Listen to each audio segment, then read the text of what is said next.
आर्य competition page number 318। Babar ने ख्वाजा उबैदुल्ला द्वारा लिखी गई पुस्तक रिसाल ए वालिदिया को तुर्की पद में लिखा। बाबर ने एक नवीन शैली में रिसाल ए उशज की रचना की जिसे खत ए बाबरी भी कहा जाता है। विविध तथ्य।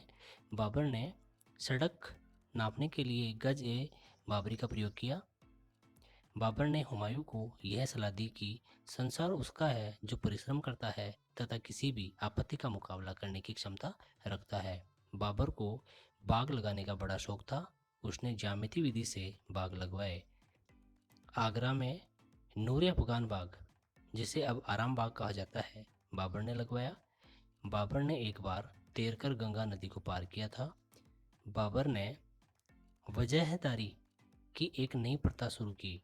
वजह उस जागीरी को कहा जाता था जो मुगल सरदारों के वेतन के बदले दी जाती थी। बाबर से पहले दिल्ली के शासक सुल्तान की उपाधि धारण करते थे।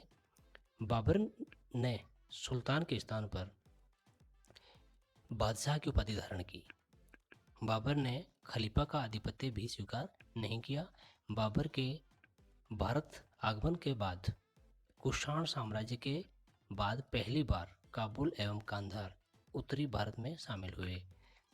बाबर का साम्राज्य काबुल से लेकर बिहार तथा दक्षिण में ग्वालियर तक था। पानीपत की लड़ाई से पहले हुमायूं ने हिसार फिरोजा के निकट अफगान सेना को हराया। यह हुमायूं का पहला युद्ध था। प्रसन्न होकर बाबर ने हिसार फिरोजा का जिला हुमायूं के नाम कर दिया।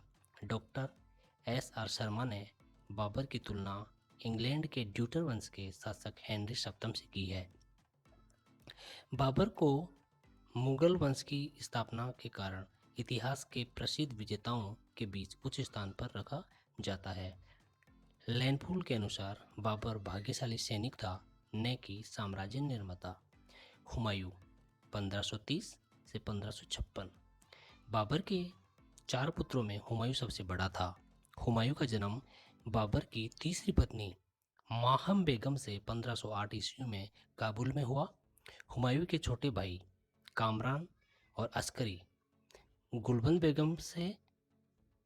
बेगम से तथा सबसे छोटा भाई हिंदोल एवं बहन गुलबंद बेगम दिलदार बेगम से उत्पन्न बाबर के संतान थे। हिंदोल का वास्तविक नाम अबुल नासिर मोहम्मद था। खलीफा षड्यंत्र। प्रारंभ में बाबर के मंत्री निजामुद्दीन अली खलीफा ने हुमायूं के स्थान पर बाबर के बहनोई मेहंदी हसन, यह शैबानी खान की मृत्यु के बाद खानजादा बेगम का तीसरा पति था, को गद्दी पे बिठाना चाहा।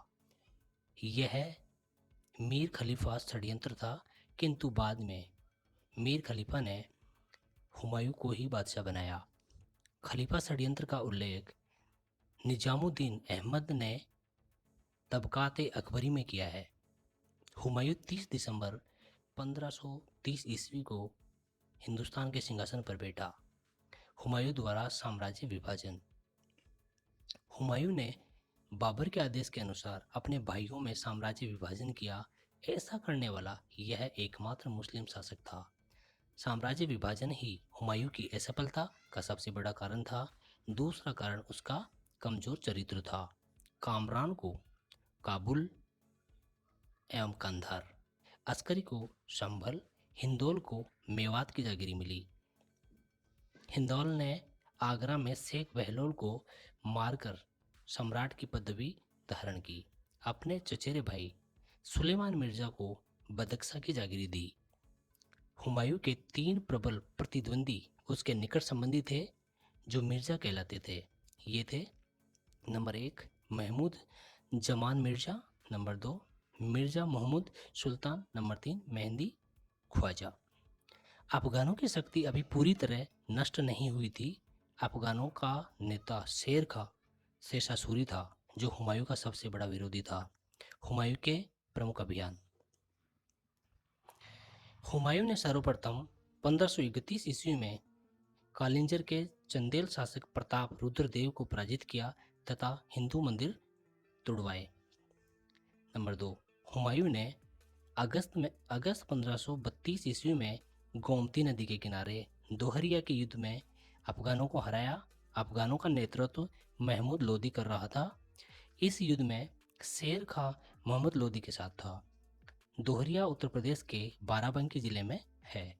दोहरिया में हुमायूं ने शेर खां को भी पराजित किया और अधीनता स्वीकार कराई और शेर खां के पुत्र कुतुब खां को जमानत के रूप में अपने साथ रखा। नंबर 3, 1532 ईस्वी में हुमायूं ने चुनार का घेरा डाला जो शेर खां के अधीन था। चुनार का दुर्ग पूर्व भारत का प्रवेश द्वार माना जाता था, लेकिन अंत में 4 माह के बाद बिना जीते ही घेरा उठा लिया। नंबर 4, 1532 ईस्वी में रायसीन को जीता तथा 1533 ईस्वी में मेवाड़ को संधि के लिए विवश किया।